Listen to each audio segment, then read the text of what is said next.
talking about smoked brisket is a little easier than actually making it. The steps that we have to go through are quite involved. It's almost a labor of love.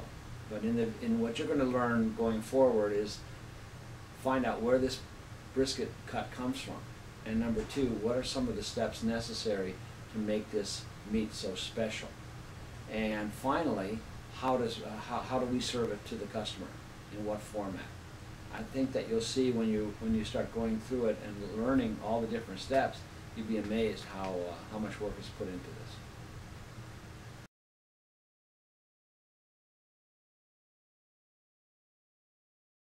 Okay, so we're going to talk about brisket.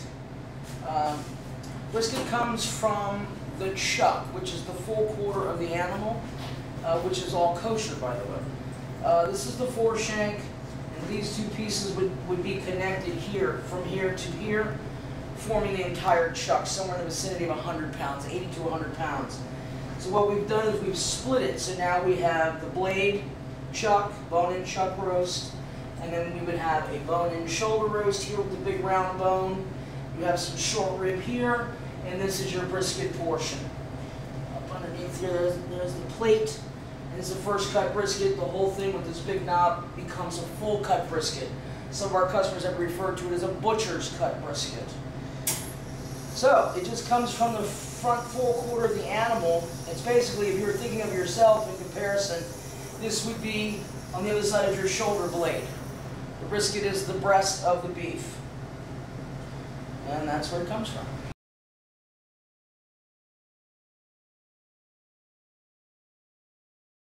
All the meat we get here is all USDA prime. We age it for 28 days. And the secret to the beef brisket really is the meat itself. It's an all kosher kill, which basically means it has another standard that we put in place to over and above USDA. So it hangs here for about 28 days, and as you can see, it starts to discolor, and that's a good thing. The meat on the outside, that discoloration is oxidation that basically has touched the meat, and that starts breaking that muscle down. Here's a piece right here that we have that has been on the rack for probably, and already been trimmed, been on the rack for about, say, 4.5 weeks. You can see it's ready for the curing process.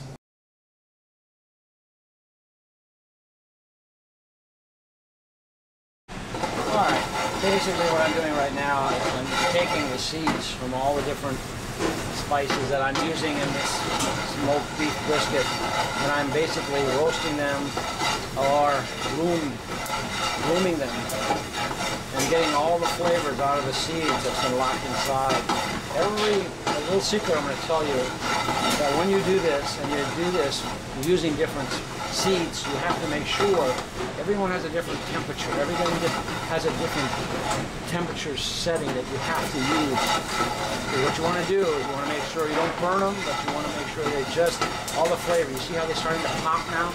That's sort of an indication that they're right where the proper temperature. Okay. Almost there.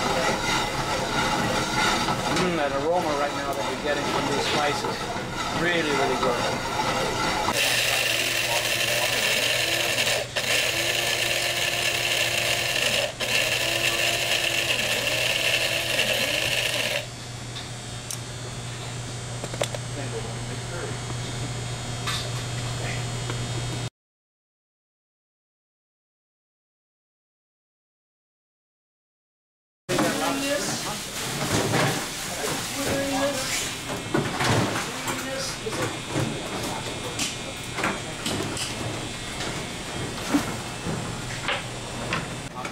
It's important to remember when cutting pastrami, corned beef, or a prime smoked brisket is to cut it against the grain, even when you slice it.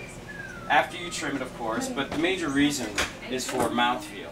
You want this to not be chewy, you almost want it to dissolve in the customer's mouth. So it's really important for the corned beef, for instance, we're going to cut it right across the grain. So when we actually get ready to slice it, it's important that we get a thin but not too thin slice. When we warm this back up, we want this meat to get a little bit of a feel to it. If it's too thin, it'll dissolve, and it'll be like a mushy sandwich. So it's important that when we cut this, it's got a good thickness but not too thick to it. We want to leave a little bit of desired exterior fat onto it, and it'll add to the richness and kind of cut through some of the spices. White wheat rye, marble rye, pumpernickel, sourdough, butter pretzel, But I don't care for the queso. we'll leave that up. And can I get some hot peppers on it? And that's it? Yeah, that's fine. All right.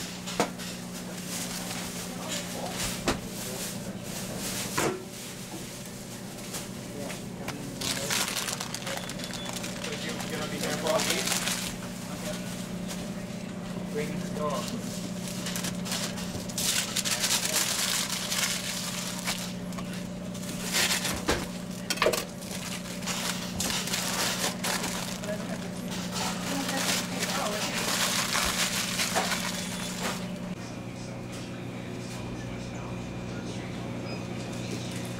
Alright, I'll see you about 10-15 minutes, okay, Barbara? Definitely my new favorite on the menu.